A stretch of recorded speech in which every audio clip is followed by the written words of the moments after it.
You gotta listen up. There's not a thing that I can't get from you. Boy, I don't need that much. How can I tell you what I wanna do? Hola Siris, bienvenidas y bienvenidos un día más al canal. Para aquellas personas que no me conozcáis, yo soy Silvia y antes de comenzar con el vídeo quiero pediros perdón por haber estado un mes sin subir contenido a YouTube, pero se me han juntado las fiestas de verano, que quería aprovechar también el mes de agosto, que es cuando mejor tiempo ha hecho, al menos aquí, y pues que estoy organizando cosillas para invierno y al final pues no me ha dado la vida para ponerme a grabar para el canal, así que espero que sepáis perdonarme. Además os quiero agradecer que aunque no haya estado subiendo contenido, os hayáis estado suscribiendo, de verdad que me hacéis infinitamente feliz viendo que aún así os interesa el contenido del canal, así que os mando un besazo y muchísimas gracias. Vamos ahora sí con el vídeo, y es que durante el verano me habéis pedido un montón de veces que os dé consejos para la organización del estudio o para enseñaros un poquitín mi método de estudio. Y bien es cierto que cada uno tiene su manera de estudiar, de acordarse de las cosas, y yo simplemente quiero facilitaros esa vía de estudio si es que no habéis encontrado la metodología que os funciona a vosotros o a vosotras.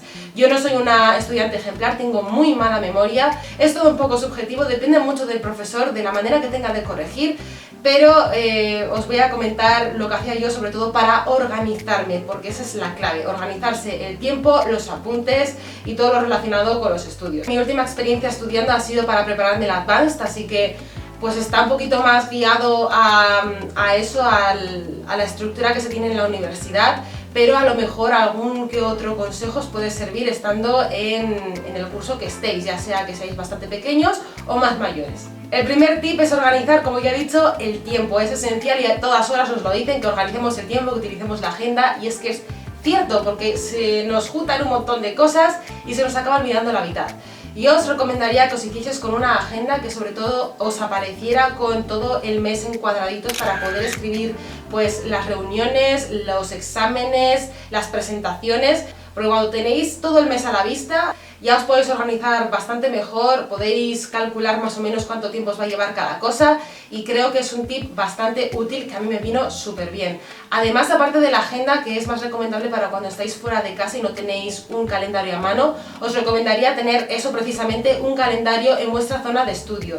Yo tengo mi zona de estudio, que es mi habitación, y utilizo bastante el ordenador, así que mi calendario está encima de la pantalla, para que si me surge cualquier cosa, aunque no sea de clase, aunque sea una cita al dentista, al médico, lo tenga todo mucho más visual, no se me olvide y pueda organizar ese tiempo que tengo antes de que llegue esa fecha tan importante. El segundo tip es organizar todos esos apuntes que nos dan, sobre todo en la universidad. Y es que tenemos dos métodos, el archivador o la carpeta, al menos es lo que yo utilizaba.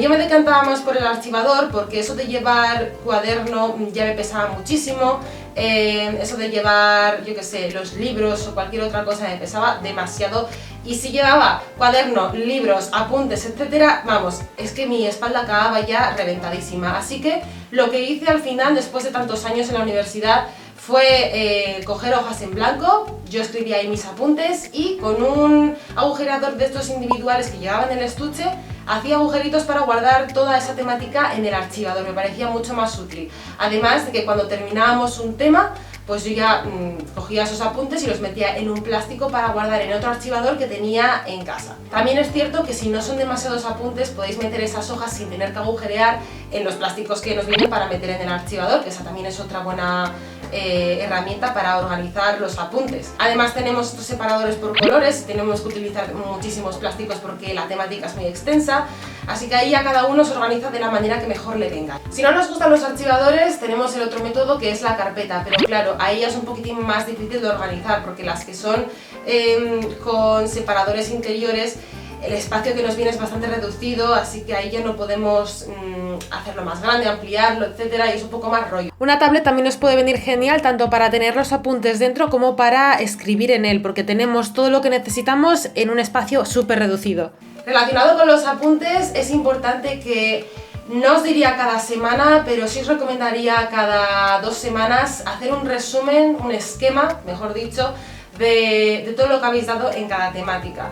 Sé que es un rollo, que normalmente no tenemos tiempo, pero realmente sirve muchísimo porque nos ahorra un montón de tiempo a la hora de prepararnos para el examen. Luego me veía que estaba a una semana del examen y tardaba más tiempo en resumir esas asignaturas o hacer esquemas de esos temas que me resultaban más difíciles que en estudiar, que es en lo que tenía que emplear el tiempo.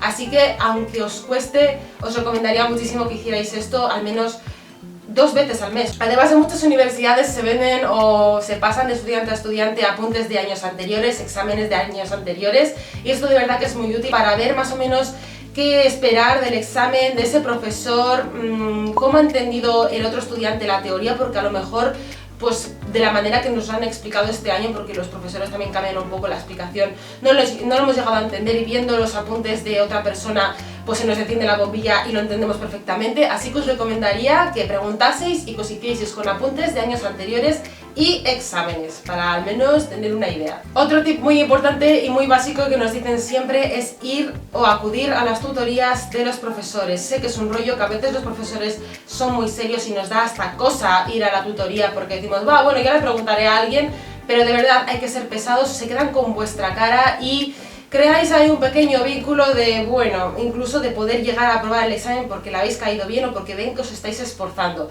Así que, si no tanta gente, sobre todo en la universidad, es muy importante que cuando tengáis una duda, por muy chorra que os parezca, vayáis a la tutoría del profesor a preguntar, y aunque tengáis que hacer cola, de verdad que merece la pena, no os quedéis con dudas. El trabajo del profesor, yo siendo profesora, es que es lo que nos decían, nosotros estamos ahí para ayudaros, para guiaros en vuestro estudio, así que no tengáis miedo. Y yo sé que en la universidad, de verdad, yo soy la primera que lo digo, hay profesores que yo no consideraría profesores porque de verdad son incluso malas personas a veces, ¿vale? O sea, no quiero generalizar ni mucho menos, pero a veces veo que esa persona o ya se ha cansado del trabajo, porque también es verdad que quema mucho, o no era por vocación, etcétera, y se nota. Pero aún así, id allí, machacad, sed pesados, ¿vale? Están ahí para eso les pagan, así que tenéis vuestro derecho a que os den toda la información y resolver todas las dudas que tengáis, no os quedéis con ninguna.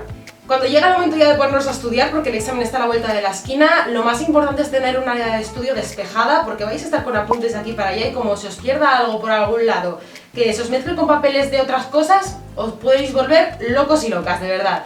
Yo soy bastante mala para memorizar, para concentrarme, y es verdad que en casa me costaba bastante, así que en mi caso estudiaba de noche, que es cuando la casa estaba más tranquila y sin ruido. Bien, es cierto que hay gente que, como yo, no nos concentramos tanto, así que en esos casos, si es posible y tenéis cerca una biblioteca o una, no sé, una de estas academias de estudio, os va a venir genial porque os vais a concentrar más y no vais a tener tentaciones de si el ordenador, de si el móvil, de si no sé qué.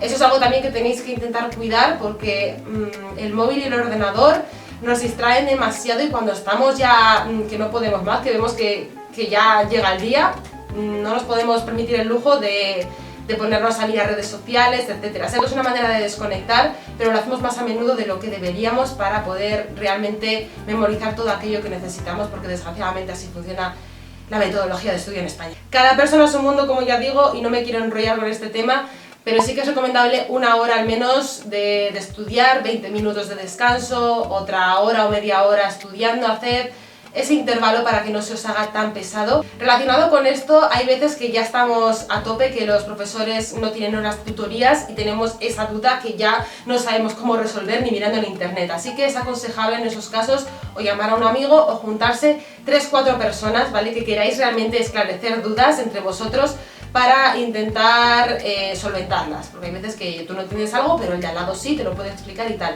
No es recomendable, yo no aconsejaría, porque las veces que lo hemos intentado todos, no ha surgido estudiar de memoria en grupo, o estudiar o ponerse a memorizar cosas. No funciona, o sea, yo realmente he aprovechado las tardes cuando tenía dudas y preguntaba al de al lado, y esto cómo se hacía y tal, o vamos a practicar este ejercicio, porque no lo entiendo y tal, pero para realmente estudiar era en casa, sola o en la biblioteca. El último truco que os quiero compartir, sobre todo si tenéis que memorizar nombres o lugares, cosas un poquito más específicas, es que aparte de haceros un orden cronológico de las acciones de la historia o de lo que sea que tengáis que estudiar, es crearos una historia. Yo lo he utilizado, por ejemplo, con niños de primaria para eso, para lo que os comento, y creábamos historias, por ejemplo, algo así por encima y sin decirlo en orden, porque ya ni me acuerdo sinceramente. es lo malo que tiene este tipo de metodología, que te acuerdas en ese momento, fue crear una historia para los ríos. Y es que decíamos, bueno, pues el río Butrón quiso visitar el río Cadagua, pero como no estaba contento con su amigo, decidió irse al Oria porque pues al ser amarillo le gustaba más. Chorradas así, o sea, no es la historia que contamos, pero cosas que os pueden ayudar a recordar el río Butrón, el río Cadagua, el río Oria, porque estáis creando una unión en la que aparecen todos esos nombres. Así que es bastante recomendable, sobre todo si tenéis este tipo de asignaturas. Y bueno, hasta aquí el vídeo de hoy, espero que os haya sido de utilidad saber, pues, por norma general, cómo organizar vuestros apuntes y vuestro tiempo, porque es la base para el buen estudio. Y bueno, que podéis comentarme en la cajita de comentarios debajo del vídeo cuál es la metodología que utilizáis para estudiar, porque yo también voy a echarle un ojo, que siempre tenemos que estar aprendiendo cosas, ya sea dentro de la escuela o fuera, así que seguro que nos viene bien a todos y a todas las que leamos los comentarios. Ya sabéis que podéis encontrarme por las redes sociales que os dejo en pantalla y en la cajita de descripción. Os mando un besazo enorme y estáos atentos y atentas al siguiente vídeo porque habrá una sorpresa muy interesante. Nos vemos en el siguiente. ¡Chao! Let's see if we focus. Yeah, there we go. Experiencia reciente que tengo de haber estado... ¿Qué ha sido ese ruido? ¿Really? No sé si lo escucháis, pero mi vecino ha decidido ponerse a taladrar ahora. Se acaba de ir la luz. Es que en serio, de verdad, esto de grabar es una mierda.